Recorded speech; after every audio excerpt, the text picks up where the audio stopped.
I went through a phase of just signing up to every possible webinar, podcast, email, expert, and so on, just doing the free stuff. And as you said, it's totally overwhelming. I was trying to do loads of things and I was always sort of chasing my tail, not really getting anywhere.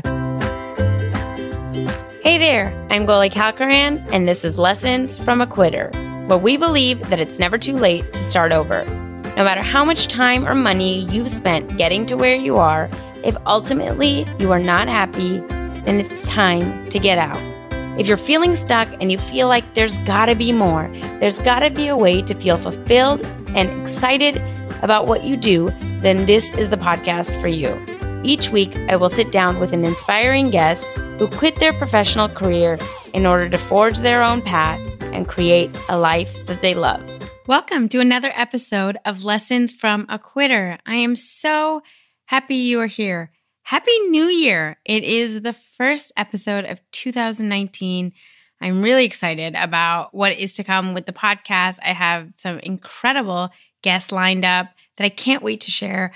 And like I mentioned in last week's episode, we talked all about goal setting. I have been doing my goals for the podcast, and I have some exciting things that I want to dream up in the new year. I want to do a meetup. It won't be anything big, but in Southern California, I'd love to meet some of you in person and not just do things virtually on the internet. So if you're interested, let me know. Reach out to me either on email or on Instagram at Lessons from a Quitter, and let me know if you're in the area and you'd be interested. I think that could be fun. And another thing I want to do that I would love your input on is I want to do one of these challenges. Have you heard of rejection therapy? Or there's other names of ones where it's basically the point of it is to expose yourself to rejection, because we are all so afraid of not only being rejected, but by being embarrassed by what other people think, people that we never will see again, people that we don't know. And even being rejected in a small way is so scary to us and affects our psyche so much that we avoid it at all costs. And guess what? When you do that with small things, you clearly do it with big things. And I know, as someone who is mortified of the thought of putting myself in a position to embarrass myself, that is my number one thing, is what people think of me, random strangers. I'm realizing I need to work on this. And I've taken a couple risks. I put myself out there with the podcast, but it doesn't just magically go away. I still constantly butt up against this fear of, oh, I don't want to try this because what will people think and what will people say? And it's a constant theme. And even if it's not super conscious in the front of my mind, I know it's always running in the back of my mind. And there are these therapies that I've seen other people do where, it's just small tasks. You go to a coffee shop and you ask for a free cup of coffee. And, it's just things that most people are going to say no to you. And you do it, realize that you're not going to die. It's fine. The earth isn't going to swallow you up. You're going to move on and it'll be okay. And once you start becoming a little desensitized to that fear, it lets you do it in other areas. And think about it in your own life. I know a lot of times we like to act like we don't care what other people think, but that's just not true. We are social beings by nature. We've evolved to be in communities. Caring what other people think serves a great function in a lot of ways. It teaches us how to relate to each other and not be completely selfish and whatnot. But it also goes way too far. We care more about some random stranger online, what they're going to say about a post that we put up, rather than what we care about and what we want to do. And I've seen so many people not do what they want to do or not go after a dream that they have because of what other people think. And so if you're interested in doing something like this, or if you have a suggestion for me, let me know. I would love to hear of other experiments if you've heard of them. I'm still trying to choose one. I haven't decided. But if you have a suggestion, or if you just want to follow along and watch me make a fool out of myself, I'll likely do that on Instagram. So follow me at Lessons from a Quitter, and you can see me there.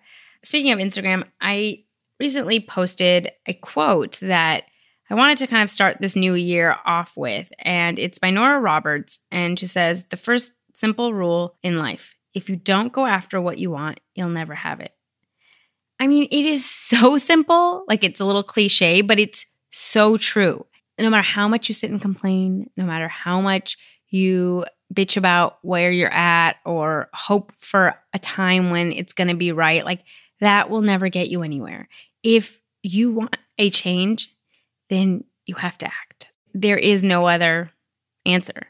And it's hard and it's scary and it's out of our comfort zone. But if you want to look back on your life and think, hey, I did what I wanted to do, I got to live the life I wanted, then you have to go after it. I know Wayne Gretzky has a similar saying of like, you miss 100% of the shots that you don't take. And again, I know it sounds cliche, but it's cliche for a reason because it's true, like we're so afraid of failing or we're so afraid of rejection that we already count ourselves out. We don't even take the shot. I mean, there's a possibility at least if you try, but like you've already decided that it's not going to happen. And at the start of the new year, I just want you all to try, like figure out what you can do this year. You don't have to change your whole life in 1 year. You don't have to like become an overnight success. You can start taking steps to figuring out what it is you want to do, what it is you want to try after. If you're sitting here thinking, I have no idea what my passion is, that's something good to think about this year. That's something good to try. Like try different meetup groups, try going to different classes, try different areas that you used to be interested in when you were a kid. See what sticks for you. See what you realize like, hey, I do like this and I don't like this, and keep trying until you figure out that passion. That passion isn't going to just like be discovered under a rock. It's, something that you need to develop and mold and allow yourself to think outside of that box. So in the new year, I mean, whether you've written your goals or not, just give yourself permission to try more, to fail, to get rejected. I'm hoping to do more of that. Again, it's like never ending. I think it's a process but you have to kind of start. You have to get out of that comfort zone, out of that job that has always been safe, that path that you've been on for the last 10 years that you hate. I mean, you have to step out of that in order to get anything. So that's my hope for you. I mean, I don't know how many times to say this, like you deserve to be happy. You deserve to love what you do. And that's just the truth of it. And I hope that you can see that. And if you can't, come find me and I will tell it to you as many times as I need to. But with that, let's jump into the episode today with Anna Lundberg. I'm really excited about this episode because I think her story has something that really is an important lesson for a lot of people that want to take this jump. Anna started out her career in brand management. She worked for Procter & Gamble, and she worked on really glamorous accounts like Dolce & Gabbana and other high fashion companies.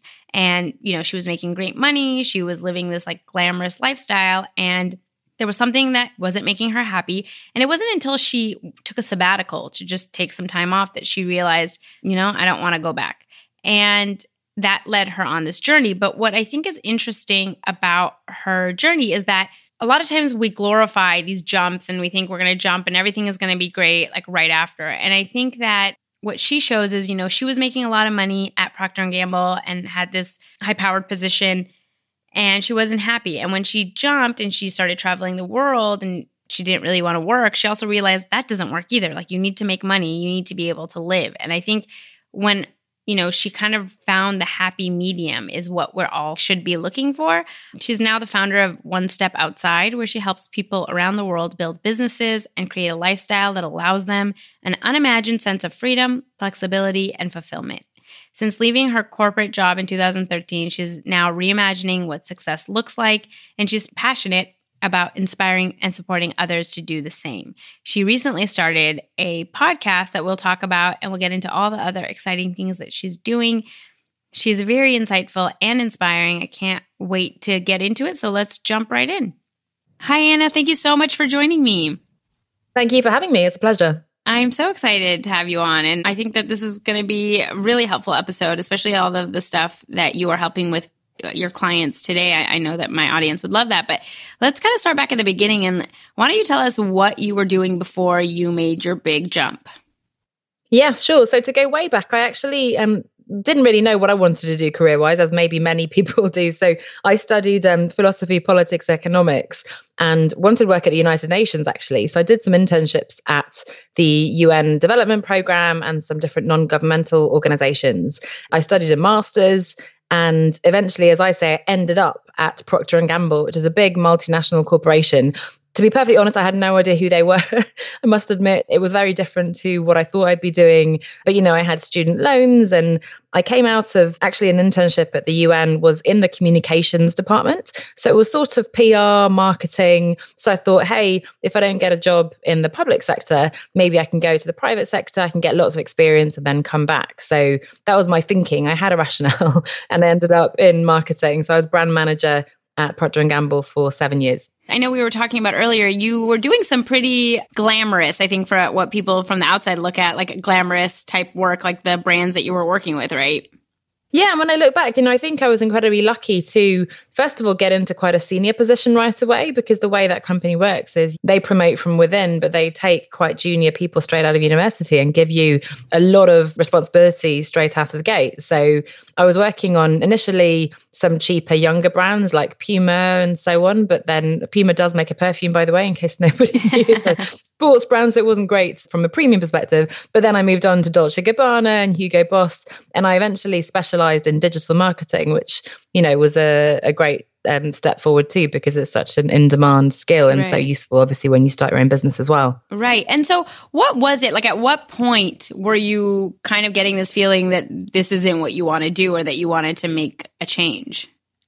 So there wasn't really a massive trigger or a crisis. For some people, it's, a redundancy or even ironically a promotion that doesn't really bring you what you thought. I think for me, it was just a slow burning, murmuring sort of wearing me down, because as I said, I'd never intended to be there. So throughout those 7 years, I told anyone who'd listen that, I wanted to work at the UN and I don't want to be here, which is not great. So it was just that disconnect for me. I sort of half-heartedly applied to some UN jobs in the meantime. But, there was something weird going on that I learned so much. And I always say it wasn't one of those cases of, I hated my job, I had an awful manager or anything like that. It was just lots of different things of not having wanted to be there in the first place. From a personal perspective as well, I was in Geneva in Switzerland, and I looked around and suddenly all my friends had either left the country, most of my friends I should say, or gotten married, moved to the suburbs and popped out 2 children. Right. So I didn't get that memo, and somehow the personal and professional sort of, I don't know, it kind of came to a point where I just thought I need to make a change. So I actually initially just took a sabbatical. I took 3 months off to travel, and it was during that trip that I then got up the courage to actually quit. Oh, wow. Okay, so let's get into that. So when you were going on a sabbatical, it's not like you had an idea of what you wanted to do or that you wanted to leave. It was really with the intention of coming back to doing exactly what you were doing? Somewhere in between. So I didn't have a clear idea of what I wanted to do instead, but I did get to the conclusion of actually not this. That was the one decision I did make. And to be perfectly honest, I actually packed up all my things and put them into storage. I gave up my flat before that sabbatical. So my thought was, or my hope was, that company would give me an interesting role. Interesting meaning either something really exciting sort of work-wise, or I was hoping for something in New York or Singapore, thinking that, going to some exciting place would be the change I wanted. And it became clear that those roles weren't on the table for me. And so I just thought, if I let myself come back to Geneva, I'll just get back into the same kind of business, the same kind of roles. So I just had to take the leap before I changed my mind. And what did that leap look like? I mean, when you say you quit, but were you thinking like, I can find another job in this kind of brand management marketing? Or was it like, I'm just going to quit and figure out something completely new? Yeah, again, it was a combination of the two. I didn't want to do something similar. I did lots of soul searching and reading and talking to people on that trip. And I did have some vague idea of maybe wanting to start a business, but to be honest, I had no idea what that really entailed. I wanted to write. I've always wanted to be a writer. I had some vision of, taking a year to write on some island somewhere very exciting. But actually, as soon as I quit, bizarrely, without even really updating my LinkedIn profile and so on, I got quite a few recruiters contacting me for other positions, sort of head of digital roles in actually sort of exciting sectors. So one was in the movie industry and one was in chocolate, one was in coffee. And I thought this could be the change I'm after. But luckily, I think looking back now, I realized that although that would have been a step in the right direction, it wasn't a big enough step. That wasn't the reason why I quit, just to go into a similar role. So I got up the courage again to sort of say, no, don't want to go for full-time roles. I want to try to start something up by myself. So what did you do once you decided you didn't want to take those jobs? Yeah, so it came to a point where I think I was down to one of the last two. in a particular job. And I thought, what if I get this?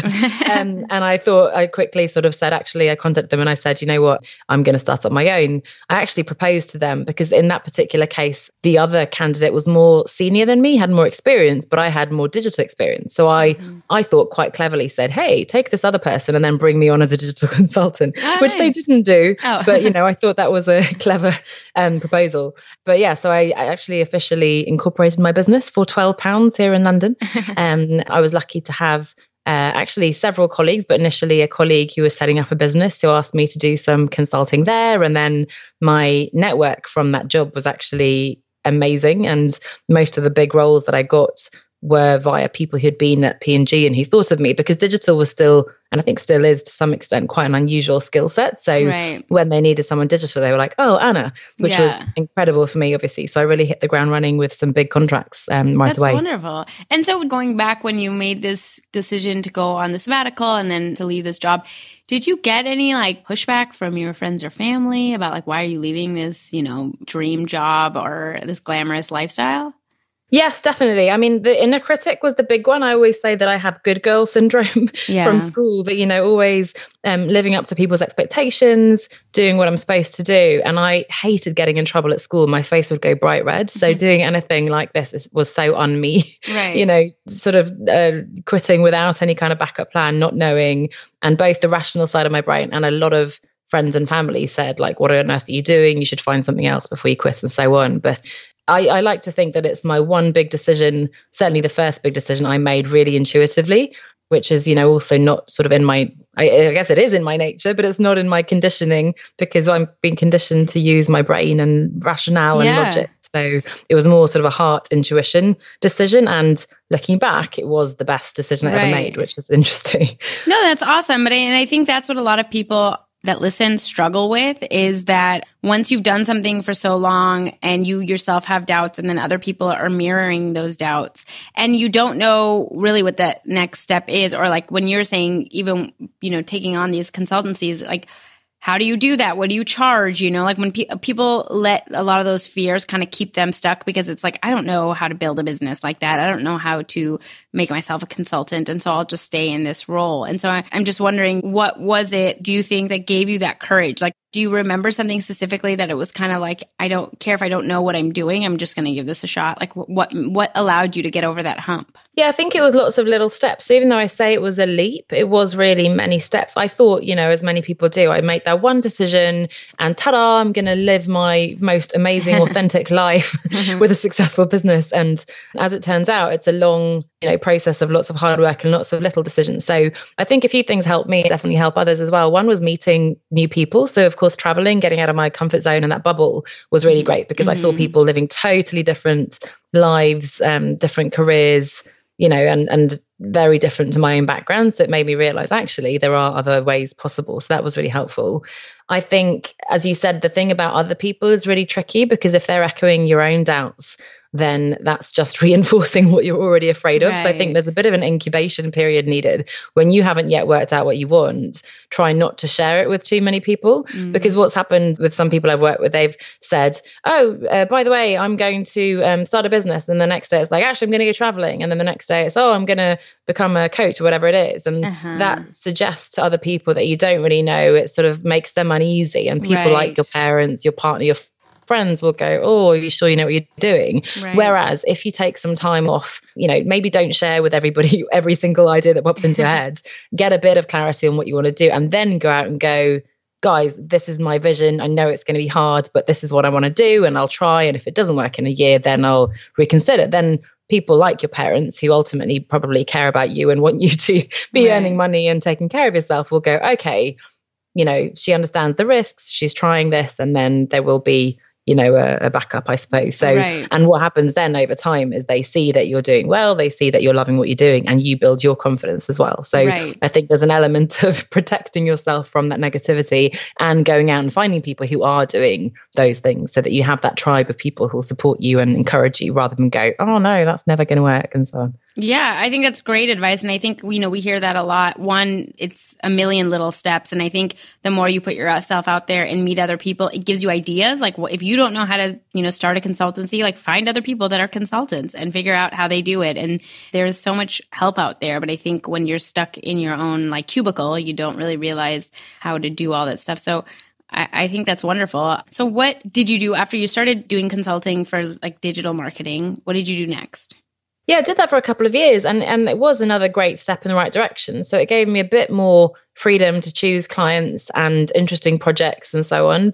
And then I actually traveled between. So I'd have a big contract. Often, funnily enough, in a way, it's easier to get a temporary contract than it is to get a full-time job because they'll bring you on because they know you just to do some small job. And then once you have your foot in the door, hopefully they'll see that you're good at what you do. Right. So in each case, they extended the contract that was supposed to be a few weeks to months. Often they'd offer me a full-time job, which is a challenge then. You have to say no because you want to continue freelancing. But I had some pretty long sort of 6 to 9 month contracts. And then between I would go traveling. So that was, giving me some flexibility. It sounded amazing. I'd pop in, do this work and then head off into the world. But 2 years into that, I realized that, again, it wasn't the reason why I'd quit. That came kind of with time that I realized, no, there was something more because I was doing the exact same work, often ending up, working late into the evenings over time. I suffer from migraines and sitting at my desk all the time and getting stressed and so on, getting involved in office politics and all those things. Those were the things I think I'd wanted to leave behind. So I had to kind of quit that consulting as well after a couple of years, in as much as you can quit your own business. Did you know what you wanted to get into after doing consulting? Well, I had, again, some vague idea that I was going to take it on the road and become nomadic and location independent, all these things. And I went through what I like to call my hippie phase because I kind of turned my back on all my marketing experience and expertise. I said no to big contracts that came my way. And I thought, no, I'm just going to write. And I discovered coaching. So I signed up to a remote coaching course program really for my own personal development. But I loved it so much that within 6 months, it was a 2-year course. And within 6 months, I'd finished and launched a website thinking, I have a coaching business now, as so many people do when we leave our training.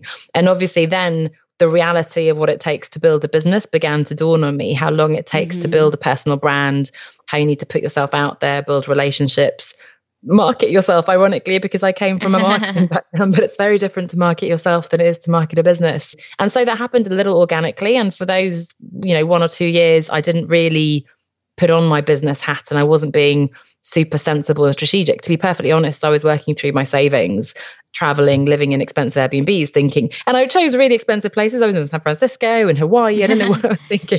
It was amazing, but it wasn't a sound business strategy. So it's, in the last couple of years, again, so you can see how this has been a multiple stage journey. And then also it takes time. Right. I've now found a way to combine those two things. And I'm trying to make that delicate balance between finding the things that I loved and love and that are really powerful in my marketing and business expertise and branding and so on, but also adding in the coaching elements, the writing and the location independent piece. So that's, a long, twisty and turny route to finding what now hopefully will be a great foundation for the future. Right. That's amazing. And it's so funny that everybody I've interviewed, now that I've done like 25, 26 interviews, and you start seeing the same themes. And I try to highlight this. I know I probably sound like a broken record because what I think that a lot of times people that are in traditional roles, or let's say like you followed a path that was laid out, you always knew what that path looked like. And so you're used to like, okay, I go to school, I get this degree, I take this test, I get into graduate school, I get, a job here, X, Y, and Z.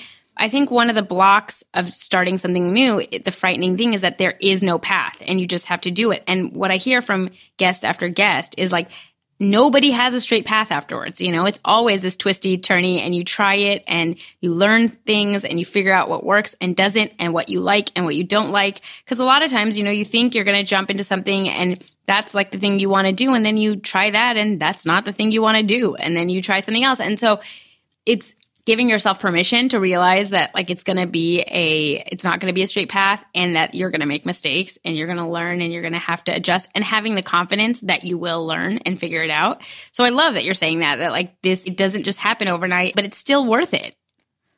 Yes, 100%. And again, it's a delicate balance because I'm a big fan of visions and getting clear on what you want and why it's important and strategy and all these things. But as you say, there's an element that only comes with experience. You have to at some point take those steps, see if you enjoy consulting or, working for yourself. Some people hate it, they get really lonely and they don't want to do that. Or, you need to see if you can get a certain type of client, whatever it is. And that does require actually doing it. You can't sit behind your computer and just plan that forever. Right. And it's funny that you say there are so many commonalities, because one of the things, going back to your question about what I did to help myself, that I did was I spoke to other people who'd been through the same transition or similar. And I've been doing that now for 5 years. So I collected this year together 50 of those stories into a book of people who've transitioned from corporate to setting up on their own. And there are so many, however different the stories are, the fears we've had, as you said, the fear of making mistakes and people judging us, looking stupid and so on, but also the lack of regrets once people make the change and begin to build that. There's such strong themes throughout all those stories, whatever age, gender, situation that people have ended up in. That's incredible. So what's the name of your book? So it's Leaving the Corporate 9-to-5, stories from people who've done it and how you can too. So as I said, there's 50 stories divided into people who've gone freelance, people who've changed sector, people who have set up their own business and so on. So hopefully both inspiration for you all, as it has been for me, and also some practical tips and advice. I love that. And I will put that in the show notes if people want a link, find the link to get that. And so is there any one or two things that you have taken away from these 50 stories that, like, if somebody asks you, if somebody is stuck and doesn't know what to do, like any advice that you give to people that are in that position that want to make the jump but have no idea what to do?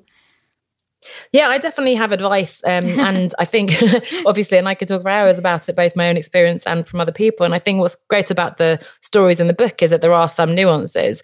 I think most people will say, just do it, which sounds very simple, but it is just take the step, book the ticket, talk to that person, whatever it is, because fear, I think, just becomes worse when you're sitting in an action, you're in that comfort zone. So I always say, get out of your usual routine. If you can travel, you don't need to go and find yourself in Bali for a year on a yoga retreat. You can go away for a weekend, a week, even just a short holiday. If you have time, pen and paper to think about what you actually want to do, that can be incredibly powerful in terms of getting out of your usual routine and away from your standard sort of day-to-day and your friendship groups and so on. But the main thing, I think, is just to take that step. I mean, that again comes up all the time, because it's just like, you can read every book there is on how to do a perfect push-up or how to lose weight, but until you actually start exercising and doing stuff, you're not going to lose weight. And so it's the same thing. I mean, you can read how to start your business and all the steps to take and all this other stuff, but until you start doing it, like, you'll never get out of the rut you're in. No, and I think that there's a big distinction, which is between the what and the how. And I think we often limit ourselves. And again, going back to what we were saying before, that we're in a particular career and industry, and this is what we know. And I've never started a business, and how on earth would I ever be able to? And I'm never going to be able to do that. That's not possible. Who am I to think that, etc. So we get caught up in all the reasons why something won't work. And as hard as it is, we need to sort of forget all that how and the mechanics and the logistics and just go, what is it I want? And try to experiment and try things, work out what are our core values, what are the kind of criteria, how much money do we need to be earning? Do we want to be at our desk all day indoors? Do we want to be outside alone with people? All those things, sort of the parameters of it. And then once we know the big picture of what we want, then we can go out and do a course and work with a coach and do an action plan or work out the how. But you have to get that big picture, what you want, before you even get to, because the danger is you invest lots of money in an MBA or some kind of formal qualification, and then 2-3 years down the line, you're like, hang on, this isn't what I wanted either. So you rush into something without giving yourself the time to really explore and have the patience with yourself to work out what it might be. And as you've heard in my story, it can take a few years actually to get to something. And who knows how long this will last, maybe. And definitely each year, I learn new things and find new insights and ideas. So who knows how it will evolve. Yeah, so many things I want to read. But just going to what you just said right now, which I love. And again, I see this a lot with people that have taken the jump, is that traditionally we're taught to think like, what's your 10-year plan and what's your 20-year plan and all these ridiculous things. And I think for people that have quit and started new things, one of the most liberating parts is that you don't have to confine yourself to whatever it is. And you start realizing, like, once you gain that confidence that you've taken that jump and you're fine and you can make it, it's kind of like seeing how it evolves. And I like that you just preface like, we'll see how long this lasts, because it doesn't mean that you have to be a coach or to have this business for the rest of your life. It could mean that you do this for the next 2 years and then another opportunity presents itself, or you meet someone and who knows where it takes you. And that can lead you on a completely different path.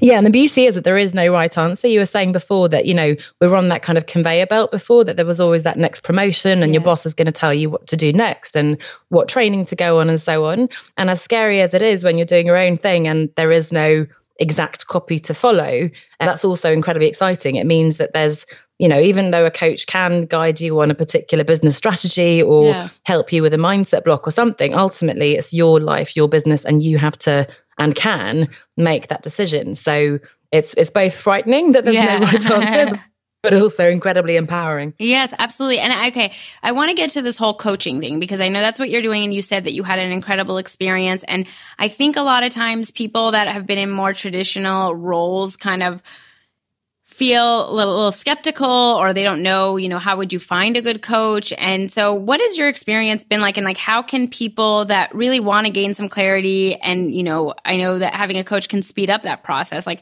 how do they find somebody that kind of fits them and what they want to do? Yeah, the interesting thing is, and the irony is that the challenge is for me as a coach is that I didn't even really know coaching existed when I was going through this. Right. So, I'd experienced some kinds of coaching. There's this GROW model that people use in corporate. And obviously then with the course and so on, I got much more clarity about what it was and so on. And I experienced it myself, most importantly. But when I was myself looking on how to make the transition, I was very much searching for books on Amazon. I was talking to people, I was going to events and so on. So I think that's probably the natural step. There are some directories of coaches and so on, but I wouldn't say that's the most organic way of finding a good coach. So I think, if you're an avid reader, then look for books. I've devoured every possible book on the career change and all these things, finding your North Star types of topics. Talk to people, get recommendations. Of course, if others have worked with coaches, that's great. And go to events and there'll be people speaking. The beauty of the internet and so on now is that you can listen to a podcast, for example, or, a Facebook Live, or come across someone on a webinar, whatever it might be. And that's how you then get a feel for someone. And actually you can consume a lot of content, as we say in marketing lingo, but you can really watch them, read, listen to what they have to say before you invest a single penny. Right. And in fact, you get a lot of value from that. So I had, when I first started out, I had a guy who said, oh my gosh, I just watched this 5-minute video and it's changed my life. I've done this, that, and the other. And it was a free video. He'd never commented on anything. He'd not been active in the group. And I had no idea he was there, but sort of behind the scenes, he was, avidly watching everything. And the longer I'm doing it now, the more people I have coming out the woodwork going, oh, I've been following your emails or your videos for years now, and I'd really like to work with you. So that's not a simple answer for how you find someone, but it is, again, looking for podcasts and articles and recommendations in the areas that you're interested in, being curious, talking to people, and then going with, again, it's your intuition of which message resonates with you, who do you get a good feel for, and so on. And of course, start with doing the free stuff before you invest lots of money. Well, and let me ask it this way then. I think a lot of people may not even know what a coach can do for them. So like if somebody is stuck in their career and they want to make a change, but, I think a common thing we always hear is I have no idea what I would do and I don't know what my passions are. And how have you seen that like coaching can help people get through that and figure out their next steps? Yeah, it's a great question. I think part of the challenge is, and it may be just that, I and other people are so deep into this now that you see on Facebook all the time people calling themselves coaches. Right. And there are big debates around the semantics. Certainly the professional certifications we do will teach us quite a strict approach of ethics and understanding what coaching is and isn't. It's not therapy. It's not giving advice. There really is a specific method to it. And there are lots of so-called coaches out there who do teach you, who do advise you, who do enter therapy and so on. So I think you can go down that rabbit hole of sort of arguing over, the exact definition and so on. But ultimately, a coach can help you both support you, encourage you, believe in you, and be that sort of positive cheerleader, I suppose. Right. And then on the other side, there's a piece of accountability, checking in, reflecting back, and so on. So someone once said, I think I read it in a book, that, if I am a bit stuck. If I just go down the street and speak to a lamppost every night, actually, that would be a little bit helpful. Now, hopefully a coach is a lot more helpful than that. But, like I said, with my business and marketing, I cannot step out of myself and my business and go, oh my gosh, Anna, you're getting distracted by that. Or, oh, I've done this before and I recommend this, that, and the other. I even have a friend, former colleague, and she's amazing at advising me, but then she gets stuck in her business and vice versa. And we are able to offer that external sounding board, voice of reason in a way. Right. So there's a full range of people offering different versions of coaching and so on. But in a nutshell, what it can do is just give you that external voice of reason and sounding boards. And then, of course, there are layers of that. So in my case, I give more specific business and marketing, almost consulting, but that's sort of an added benefit. Or somebody might be more of a career advisor or even more mindset therapist. I worked with a meditation coach recently. She was a life coach, but she's now beginning to specialize in meditation. So, there's all sorts of nuances and angles that you can get into. But as you said, actually, if you haven't experienced it before, the best thing to do is to experience it. Yeah. Because that's how I came to it. That's how I realized I didn't think I needed it. I just did the coaching because I had to as part of the program. And I came with some very specific, not particularly powerful topics to discuss with my coach. And actually, I came away with some really transformative insights and strategies that have completely changed my life, just by doing some free coaching with somebody who was on my program. So I think the best thing to do is try it, whether it's a workshop or a free session with someone, or just, give it a go with like a 3-month trial program with somebody and see what it can give you with an open mind, of course. Yes. Yeah. I mean, I think it is hard because there's so many people that call themselves coaches. So it's hard to kind of wade through and figure out who would be best for you. But I would kind of liken it to, a trainer. If you're going to go to the gym, it's just somebody that has that expertise that, like, instead of you having to read all the books on career changes and self-help and how to set goals and do all this stuff, it's somebody that has been practicing that and learning about it and has that knowledge that can kind of speed up your transition, So instead of taking 5 years, like maybe in a year, you can get a lot clearer on where you want to go because they know the proper exercises and kind of how to guide you in that transition. And like you said, I think there's a bunch of people that have very specific expertise. So it depends on what if you're setting up a business, then obviously coming to you, it makes more sense because you have that expertise to help with business and marketing and all that other stuff. Well, training is a great example, and losing weight, nutrition, getting fit and so on, because we all sort of feel that we know how to lose weight and get fit, right? There are, there's the DIY approach, which I definitely have do. I can Google, find YouTube videos. There are free apps. I can exercise. I can find recipes, cookbooks. The information is all there, but I need a huge amount of time. And it's just generic. There's no tailoring to me. There's no accountability. There's no setting specific goals.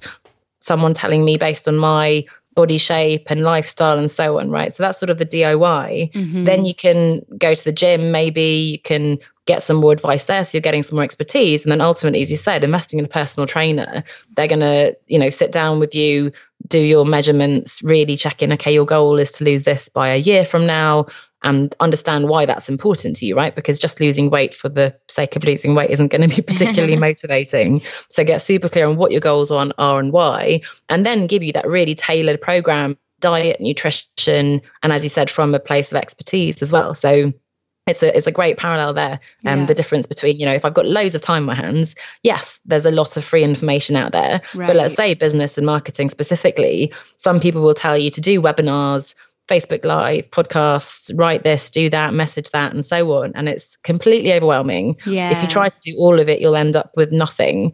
And who's to say that any of these strategies will work for you at all, So actually working with someone to really look at your specific situation, your personal and professional goals, and then ideally find someone who's a few steps ahead of it, really, based on what you want to be doing, then they can really help you, as you say, cut down on the time, rather than spending years making all those mistakes that other people have already made. Right. Absolutely. I think that that's a great point, in the sense that right now is like one of the best times to, want to make a jump and start a business, because there's so much information and it's so much easier on the internet. But at the same sense, when there is too much information, it can really paralyze you. And so if you're just Googling and trying to figure out, read everything about how to make a career change, it really is overwhelming. And so sometimes it's nice I think even in this day and age, is because it's just information overload. It's content overload. Like everybody has some kind of program and stuff. And so sometimes you just have to pick somebody and go down that road so you can focus.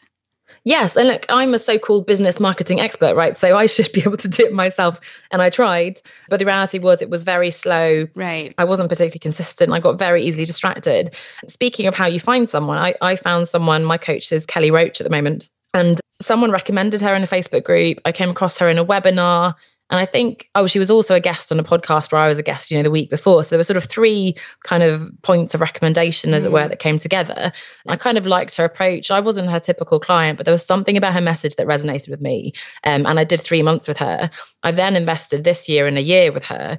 And unfortunately, she's growing and incredibly successful. So she's increasing her prices every year. But I've now really gone, okay, no, this person knows me. I'm committed. I love what she's doing. I respect, both her business expertise and branding and so on, but also her approach to life. She has a young daughter. She prioritizes health and nutrition. All these things are important to me too. Right. And now, as I said, I'm stepping up and investing in her. Interestingly, I went through a phase of just signing up to every possible webinar, podcast, email, expert, and so on, just doing the free stuff. And as you said, it's totally overwhelming. I was trying to do loads of things and I was always sort of chasing my tail, not really getting anywhere. Right. And I've now unsubscribed from everything. I listen to, a couple of my favorite podcasts. I follow my coach's podcast. I follow her lives, her program. Of course, I'm open to other ideas, and it's not that I'm sort of sticking with one thing and ignoring all the changes that are going on. But it just, at some point, you just have to go, this is my strategy. This is what I'm doing. And at least give it a go. Of course, if 2 years down the line, it's not working, then you may need to reassess. Right. But there's definitely a time for opening up, exploring. And then there's a time for actually shutting down all that noise and just buckling down, actually doing the work. You mentioned before we got on the call that you've also started your own podcast. So why don't you tell us a little bit about what that's about and what you're doing there? Yeah, so I had 3 goals for this year. I wanted to launch my group program because I've been doing individual coaching for the last few years. So I launched that early in the year. The second goal was my book, which I published in October. And then now, at the very last minute before the end of the year, I finally was able to get my podcast out. I've just announced the launch this week as we're recording. So perfect timing. And it's called Reimagining Success. So in this whole sort of world of leaving the corporate 9 to 5 and setting up a business, I found this bigger theme. And, I've always felt a bit reluctant to go, quit your job, start a business. All this sort of freedom lifestyle business thing makes me a bit nervous. But the message throughout it, I think, is it is up to you. As we said, there's no right answer. You get to choose to stay on that conveyor belt if you want. It is easier, it's simpler. Or you get to take a step off and go, hang on, what am I working towards? Is that really important to me? Is that really what I want? And if not, what do I want? And how can I take steps to get there? So, success conventionally is this professional, prestigious job, impressive CV, salary, promotions, etc. And also, marrying, having 2.4 children, whatever it is, big house and so on. Right. Whereas actually, maybe that's not meaningful to you if you begin to break that down. And it is a scary process because we're ultimately questioning our own identity and our entire lives up until this point. But I can only say from personal experience and from working with so many people now doing this, that it is absolutely, if you want it to be, transformative. And it's reimagining success to consider relationships and health and well-being and fun and learning and all these other important things in your life as well. So I think it's episode 3 going out tomorrow already, but it's going to be all around this idea of questioning those conventional definitions and focus on work and success in that sense, and then beginning to imagine all the things that we deep down, I think secretly probably do know what we want, and then trying to make that a reality. I love that. I think I'm seeing more of a shift towards that. And I think that is incredibly important. I love that you have a podcast focusing entirely on that, because so many of us say like, oh yeah, like money isn't the only thing, or I don't want whatever. But a lot of our actions don't show that. We're been taught to climb this corporate ladder. And so you kind of sacrifice everything else for that. And it really does take taking a step back and really reevaluating what it means for you. And for every person, it's different. And that's okay. I think a lot of times we get caught in what our friends are doing. And like you're saying, having a family or kids and stuff, like, is that a necessary thing? Is that something that's important to you? Is that success to you and whatnot? So I think it's very timely and very needed. And I will link to it in the show notes so everyone can check it out. Great. Thank you. Yeah, it is important. And, it's interesting that although people come to me initially for career and business advice and so on, on countless occasions, it's been single people who've gone, actually, I really want to meet someone or start a family. And it's aspects like that. Or, Right. Unfortunately, there tends to be a perfect storm of divorce and work crisis and being overweight. All these things happen. So there's all these elements are important. I hate the word work-life balance, that expression, because I feel like it puts work on the same level as everything else in your life. And it is important. And money, as you mentioned, is an interesting one. And I've gone through my own journey of not really thinking about it because I had a steady salary, going, oh, I don't need money, and realizing that actually it is important to me, but it's important for specific reasons so that I can live the life I want to live, so that I can serve my clients, because money is a sign that actually I'm helping people ultimately, right? So there's lots of aspects to it that are actually quite important. But as you said, if it's not enough just to superficially go, oh, I don't care about money and go off and travel, because soon enough you'll realize actually you do care probably a bit more. But, I went into an amazing adventure community for a while and going through different phases, speaking of that. And there are people there who, are living an incredible minimalist lifestyle, converting vans and living in those and so on. And that is one route. But again, as you said, it's personal, and that particular route isn't for me. Yeah. I'm definitely trying to declutter and downsize and care for the environment and be minimalist. But, I still now want a home and a base and that stability and so on. So you have to find, and that does take time and experimentation, but you need to find the right balance for you.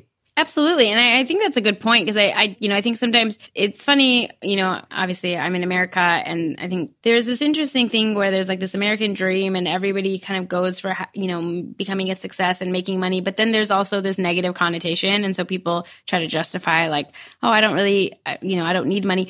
And I don't even think like if your goal is to make a lot of money, that's fine, but you have to realize what expense does that come at? And, is that really your goal? Is that what you want? Or I think a lot of times we don't even think about it, and we're just on this like treadmill and we don't know why we're doing it. And if it is for you, then that's great. And if it's not for you, then just figure out what is, figure out what is. Like, you can't say that your family is number one and spending time with your kids is the number one thing for you, and then you're working 90 hours a week. Like, that doesn't align. So it's like, figure out what it is for you, and, to each his own. Yes, and that misalignment is really important. And I think, as much as we talk about, again, that decision to leave the corporate 9 to 5 and then ta-da, magic, the reality is that unfortunately, starting our own businesses, we tend to get back into the same habits just because that's what we know. So there's this, social media hustle and Gary Vaynerchuk and Elon Musk and all these people. I don't sleep, and, there's no time for that. And it's all about, you have to work all the time. And also we tell ourselves, I certainly did, I love my work, so I don't mind working all the time. But hang on a second. The reason why you started your business was to have more time with your young kids or more time to travel or not to have migraines and so on. So if you're just creating that same cage for yourself, that's, you're just working harder to create what you had before. So it is, again, it's hard to question and challenge those things, and it is just a habit. For 30 plus years, maybe we've been putting work and our boss and the PowerPoint presentation and meeting and deadline first. And it is a big shift to go, actually, my dad is unwell. I don't have any energy right now, or I want to see my kids play at school or whatever it is.